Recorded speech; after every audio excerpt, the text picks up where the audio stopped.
Okay, that's the sanctification. Here's the last part of what a surrendered life looks like, and we've got to really start going. We only have 13 minutes left, and we have 14 slides. So I've got a lot of speeding up to do. Look at verse 9 and 10 and 20 of chapter 19. So back to Acts 19:9. But when some were hardened, they did not believe, but spoke evil of the way, and therefore the multitudes departed from them and withdrew the disciples, reasoning daily in the school of Tyrannus. What is that? Verse 10. And this continued for 2 years, so that all who dwelt in Asia heard the word of the Lord. Paul was doing public teaching, and the people were heckling him, the ones from that temple and the ones that were in the cult and the criminal types.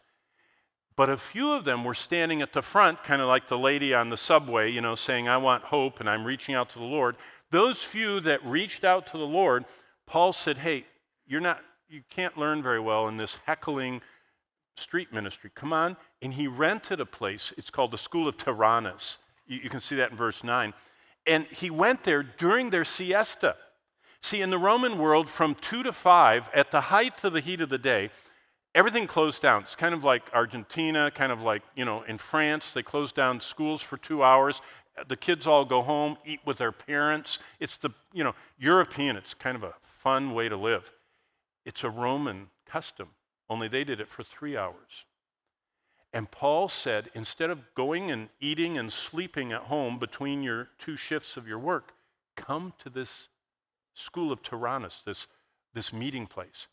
And for 2 years, all who would come, Paul taught them during their lunch 3-hour siesta time.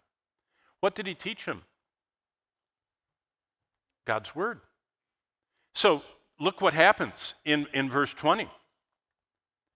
So the word of the Lord grew mightily and prevailed.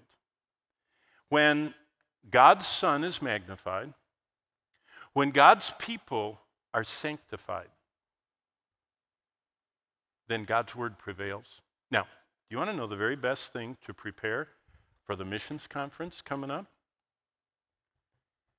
Step inside your circle and say, I want to spend the rest of my life magnifying Christ. What that means is, I want you to rule in my life. I seek first your kingdom. By the way, I had 8 children. Do you know what people always were asking my kids? What are you going to be when you grow up? What are you going to do when you grow up? What are you going to... I mean, they're 2 years old in preschool or children's church. What are you going to do? What are you going to do? Pastors' kids get hounded. So I taught them. I said, this is what you do. The next time someone comes up to you and says, what are you going to do with your life?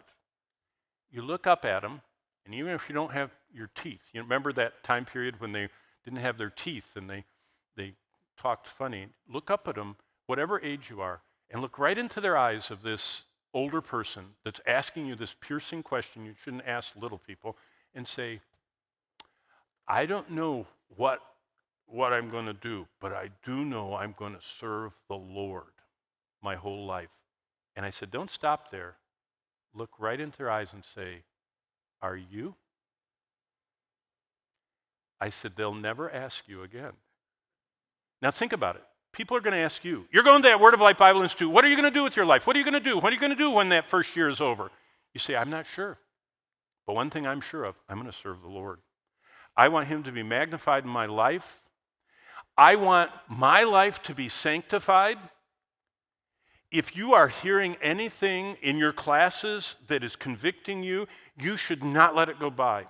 Right then, you should say, Lord, I want to repent of that. I'm going the wrong direction. You hear about something and you're all of a sudden smitten, an arrow of the Holy Spirit.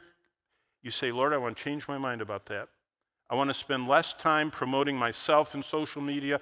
I want to spend more time in your word. That would be a great thing to do. God's word prevails, and that's the secret.